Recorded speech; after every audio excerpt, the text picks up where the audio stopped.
मैं जामवंत हूं।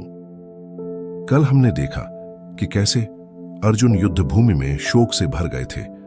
उन्होंने युद्ध से इनकार कर दिया और भगवान कृष्ण से प्रार्थना की, मैं आपका शिष्य हूं, मुझे बताइए क्या उचित है। अब कृष्ण मौन नहीं रहते। कृष्ण कहने लगे, अर्जुन, यह कैसा मोह है जो इस कठिन घड़ी में तुम्हें पकड़ रहा है। यह ना तो योद्धा को शोभा देता है, ना इससे यश मिलता है, ना स्वर्ग। इस दुर्बलता को त्याग दो, उठो और युद्ध करो।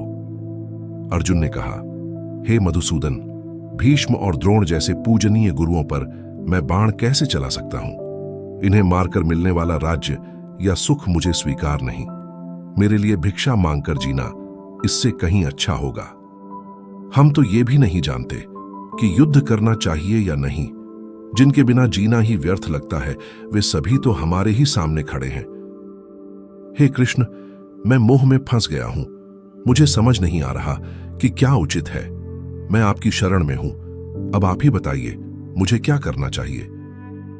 कृष्ण ने कहा, पार्थ, ज्ञानीजन न जीवित का शोक करते हैं, न मृत का।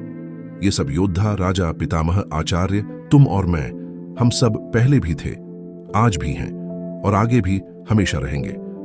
जैसे इस शरीर में बाल्यावस्था, जवानी और बुढ़ापा आता है, वैसे ही मृत्यु के बाद आत्मा एक और शरीर को प्राप्त करती है।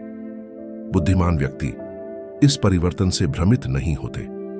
सुख दुख, सर्दी गर्मी, मान अपमान, ये सभी इंद्रियों के अनुभव हैं। ये आते हैं फिर चले जाते हैं। जो इन्हें सह लेता है वही अमरता का अधिकारी होता है। और यहीं से कृष्ण आरंभ करते हैं आत्मा के उस रहस्य को जो मृत्यु को भी झूठा साबित करता है। कल हम जानेंगे कि जब आत्मा वास्तविकता में अमर है तो हम कर्म ही क्यों करें, युद्ध भी क्यों करें।